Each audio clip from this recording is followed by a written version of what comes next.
Garis besar di sini Phoenix akan mereview One Piece untuk chapter baru, yaitu di chapter 1042. Nah, mari tanpa basa-basi lagi, kita langsung saja wadaw.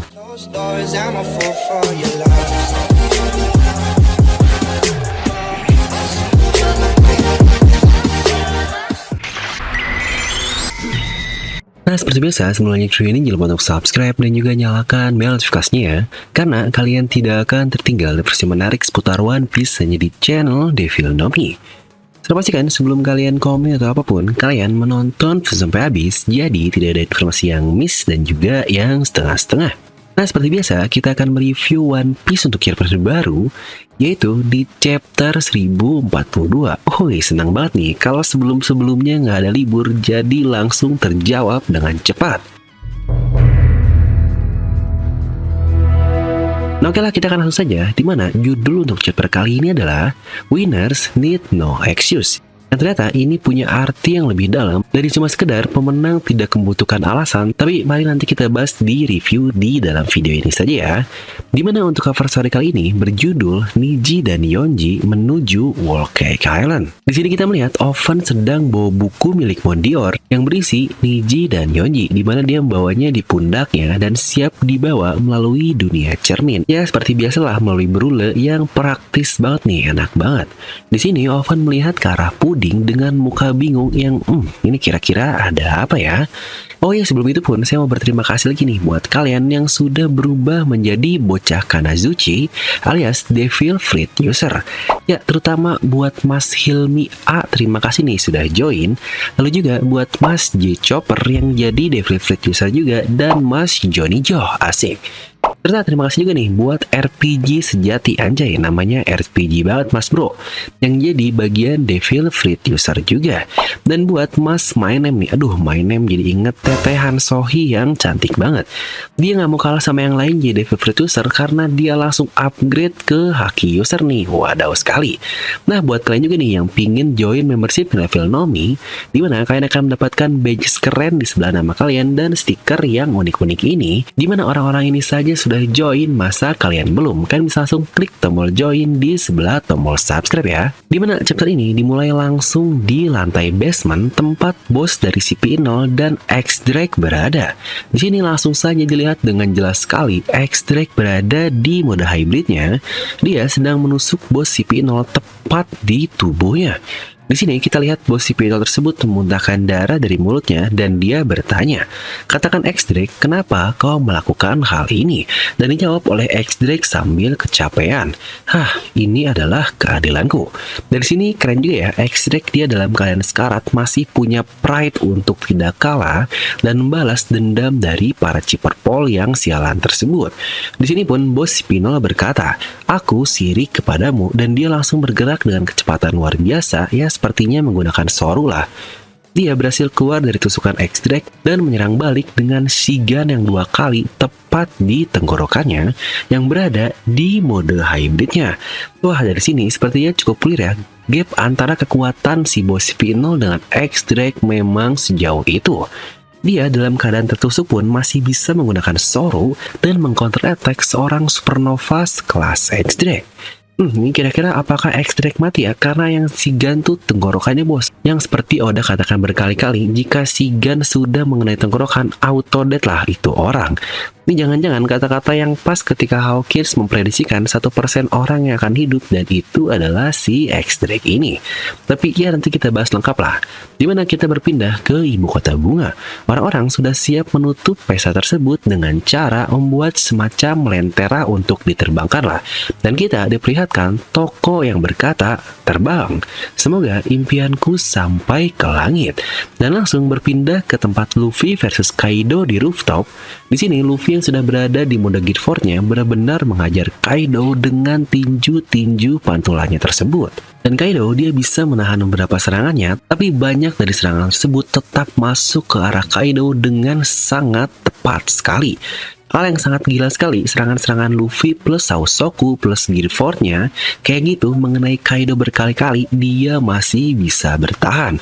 Ini sebenarnya sesuatu yang sangat gila, ketahanan dari tubuh Kaido. Di sini dia berkata, arah serangan ini berbelok, ini menyakitkan, tapi mengingat sifat alami dari karet, seharusnya sesuatu seperti ini sangat tidak mungkin. Ini sebenarnya hal yang sangat menarik untuk kita bahas di analisis. Lanjut, di sini pun Kaido lebih fokus melihat ke arah Luffy dan berubah ke mode Amae Jogo-nya, atau Kaido yang versi banci. Aduh, ini kesel banget liatnya. Dimana mode ini bernama Kaido si haus akan cinta, anjay. Di sini kita lihat kata-kata Kaido yang ada love-love-nya nih. Aduh, hey berhenti, sambil tonjokan Luffy tepat berada di muka Kaido. Luffy kesal sambil berkata, kau masih mabuk, dan Kaido berkata lagi, wih, jangan kau pikir kau satu-satunya orang yang bisa melihat masa depan. Dan dia langsung bergerak dengan sangat cepat sekali sambil menghindar dari serangan-serangan Luffy tersebut. Dan Kaido pun berkata, biarkan aku menirumu. Di sini kita lihat Kaido berubah ke mode naganya yang seraksasa itu, tapi dia bisa membelokkan tubuhnya sama seperti Luffy, gengs, alias bisa seperti tubuh patah begitu tuh. Tubuh sebesar itu tidak ada serangan dari Luffy yang kena, karena dia bisa membelok-belok seperti itu. Ini udah gila banget. Ingat struktur tubuh yang aneh ini, jadi ingat Queen yang emang aneh dan King juga yang aneh. Aduh, emang lah bener-bener kru dari Kaido monster-monster yang aneh semua. Di sini Kaido berubah ke mode Nasubito Jogo-nya dan dia menggigit Luffy dengan sangat kuat di mode naganya tersebut. Luffy berteriak, ini sakit sekali. Sambil Kaido membawa Luffy terbang semakin ke langit dan Luffy menonjok mulut Kaido untuk membuatnya terlepas dari gigitannya.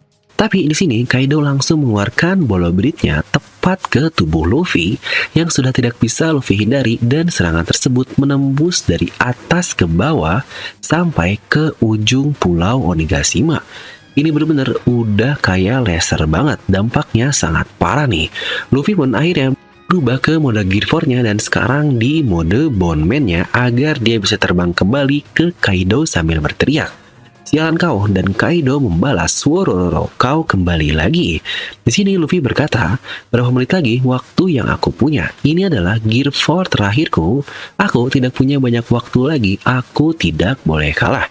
Aduh, Luffy udah ketularan babang Torao nih, terakhir mulu, tapi nextnya masih aja bisa ngeluarin lagi. Dan di sini Kaido mencoba menggigit Luffy lagi, tapi Luffy berhasil menghindar dan Kaido mengomentarinya. Wih, kondisimu ternyata sudah cukup buruk juga ya. Dan Luffy berkata, selama kau di sini, orang-orang dari Wano Kuni bahkan tidak bisa minum air bersih.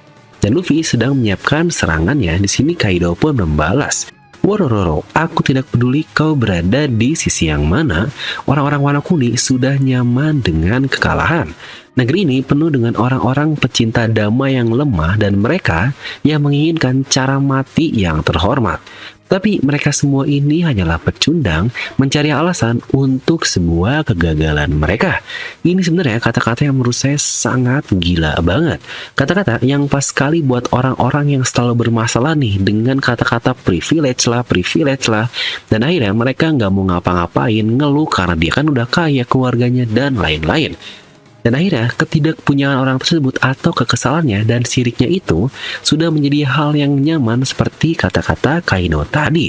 Dan akhirnya dia menyalahkan hal-hal lain dan menjadikan privilege sebagai alasan sebuah kegagalan mereka ini. Gila sih, kata-kata yang Oda katakan melalui Kaido ini memang puitis plus full motivasi banget. Di sini Luffy berkata, tutup mulutmu. Samurai itu orang yang kuat, dan Kaido menjawab lagi, kuat atau mereka cuma pura-pura terlihat kuat? Pemenang tidak butuh alasan. Kau ada di sisi yang mana? Ini bener-bener lah another word lagi dari Kaido yang menurut saya sangat keren banget. Dan menurut saya juga Luffy ini terlalu naif dengan kata-katanya dan seperti belum melihat dunia nyata nih sulit apa. Dan di sini murni saya mendukung kata-kata dari Kaido, karena ia lebih realistis aja lah dibanding kata-kata bocah seperti Luffy. Nice banget babang Kaido.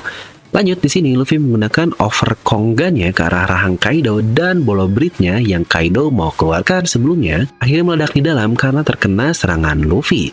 Dan Kaido pun terjatuh, tapi di sini Luffy sudah siap menyerang Kaido lagi sambil berkata, masih belum, aku harus terus menyerang selama saya bisa menggunakan mode Gear 4 ini. Tapi tiba-tiba Kaido berada di mode hybridnya dan menyerang Luffy dengan kecepatan yang luar biasa. Di sini Luffy sangat kaget di mana serangan Kaido ini bernama Hourai Hake. Ini adalah versi upgrade dari Remei Hake, serangan yang sangat luar biasa. Karena di sini terlihat Luffy terjatuh sambil terlihat lagi nih mata putih blanknya, ya seperti biasalah. Tapi di sini kita melihat Luffy mengeluarkan asap dari mulutnya, tapi dia menahan untuk asap tersebut keluar agar mode Gear Force-nya tetap aktif. Kaido berubah lagi ternyata ke mode lain dengan nama Satsuriku Jogo, atau ini adalah mode pembunuh. Ini sepertinya mode terkuat milik Kaido ya, dan sini Luffy bangun dan siap menyerang lagi. Satu serangan lagi, jika dia tidak tumbang dari satu serangan ini, akulah yang akan kalah. Kaido pun menjawab, ayo kemari bocah sialan. Kaido pun siap menggunakan Haurai Hake-nya lagi, tapi tiba-tiba di sini kita melihat si bos CP0 berlari langsung ke arah Luffy ke tengah pertarungan mereka. Dan dia megang tangan Luffy yang sudah siap menyerang menggunakan Gomu-Gomu over Kongannya tersebut. Luffy pun kaget dan terdistraksi pada saat itu. Di sini si bos CP0 menggunakan TK yang sepertinya untuk menahan tangan Luffy yang sangat kuat itu sih. Dan Kaido dalam hatinya berkata, CP0? Kaido yang sudah mengcasting atau melancarkan serangannya jelas kaget dan dia tidak bisa menghentikan serangan tersebut karena ya udah ancang-ancangnya udah sempurna lah. Dan saat itu dia mengingat kembali saat dia menghajar Oden 20 tahun yang lalu dengan perspektif yang persis sama. Oden yang terdistraksi karena Momonosuke yang sepertinya Kaido juga sedang menggunakan Remei Hake-nya nih pada saat itu. Dan sekarang Luffy yang terdistraksi karena CP0 tersebut dan Kaido menggunakan upgrade version dari Remei Hake, yaitu Haurai Hake-nya. Dan terlihat di halaman terakhir yang ini gila banget sih, Kaido menyerang Luffy secara pas sekali di tubuhnya, benar-benar ini pas banget di badannya dengan efek Haosoku no Haki di Kanabonya tersebut. Luffy tidak dapat bertahan, terima kasih karena gangguan dan ditahan oleh si bos CP0 tersebut. Dia berhasil menghindari tepat saat serangan tersebut mengenai tubuh Luffy. Di sini yang keren adalah ekspresi Kaido yang terlihat sangat-sangat kecewa sekali. Luffy terluka sangat parah dan mengeluarkan banyak darah dari mulutnya, dan chapter ditutup dengan kata-kata dari narator seperti biasa. Emotion are mixed. Wah, ini benar-benar pas banget. Emosinya udah mix banget lah di chapter ini. Yang gila dari Oda adalah ini persis ketika awal Luffy dikalahkan di Wano Kuni dahulu. Luffy sedang berada di mode Bone Man, tapi Kaido di mode biasa dan one hit KO. Tapi disitu kena kepalanya sih dan langsung instan KO juga, dan sekarang pun ditutup dengan hal yang sangat mirip. Nah, mungkin di sini saya akan mengatakan beberapa pendapat terkait chapter ini ya. Satu hal yang bisa saya katakan dari chapter ini adalah si bos CP0 tersebut benar-benar melakukan tugasnya dengan sangat baik. Dia berani loh masuk ke duel Luffy versus Kaido di atas tersebut dan mengganggunya. Apakah kita melihat Flampe? Apakah ini semacam transformasi? Aduh. Nah ini nih murni yang perlu kita kasih apresiasi mendalam karena dia berani mengorbankan nyawanya untuk misinya yang dia pun awalnya bingung dan merasa itu adalah hal yang sangat mustahil. Tapi di sini dia benar-benar nekat untuk menghentikan pertarungan antara Kaido dan Luffy. Ini benar-benar wah patut diapresiasi banget. Tapi saya sendiri malah ngerasa kasihan sih ke si P0 ini, jadi inget kasus si nenek Kurozumi dahulu yang akhirnya malah dibunuh oleh Kaido karena mengganggu duel. Ini juga bisa terjadi seperti itu nih. Nah lalu juga dari Luffy yang terpojok seperti ini, ingat ini belum fix Luffy kalah ya atau apa, karena kita masih belum tahu nextnya seperti apa. Tapi entah, saya malah merasa senang sekali akan hal ini. Kenapa? Karena dari sini kita lihat ternyata Luffy masih jauh banget gapnya dengan Kaido. Di chapter ini aja, mau Luffy berubah ke Gear Force atau apa tapi terlihat jelas Kaido masih berada di upper hand, atau ya duel ini masih terlihat lah Kaido lebih unggul. Dimulai dari serangan-serangannya yang dia bisa menahan Gear Force-nya Luffy plus Haosoku no Haki dan yang lain-lainnya. Bahkan mode-mode Kaido yang lain yang sangat aneh pun itu masih bisa mengungguli si bocah Luffy. Itu aja menurut saya udah pas banget karena selalu juga sih saya katakan ini. Saya sendiri masih belum kebayang gimana cara Luffy ngalahin Kaido. Dari mindset aja yang dikatakan di chapter ini itu kelihatan banget Kaido ini lebih realistis dibanding Luffy yang bocah banget lah caranya melihat dunia yang masih belum clear. Ini mungkin jika kita analogikan, ibarat anak lulusan SMA ya masih rada bocil lah, yang bilang, ah gue pengen cepat-cepat kerja nih biar punya duit, terus ntar nikah, punya rumah, dan yang lain-lain. Yang, waduh, belum aja nih mereka masuk ke dunia dewasa, masuk ke dunia kerja, dan melihat seberapa kejam hal tersebut, dan sulitnya ada di dunia luar. Dan itulah Kaido yang sudah banyak sekali pengalaman yang dia punya. Dan dari cara chapter lalu yang Oda perlihatkan, Kaido udah masuk Crocs dari usia 15 tahun aja, itu bahkan sebelum Luffy ini berlayar.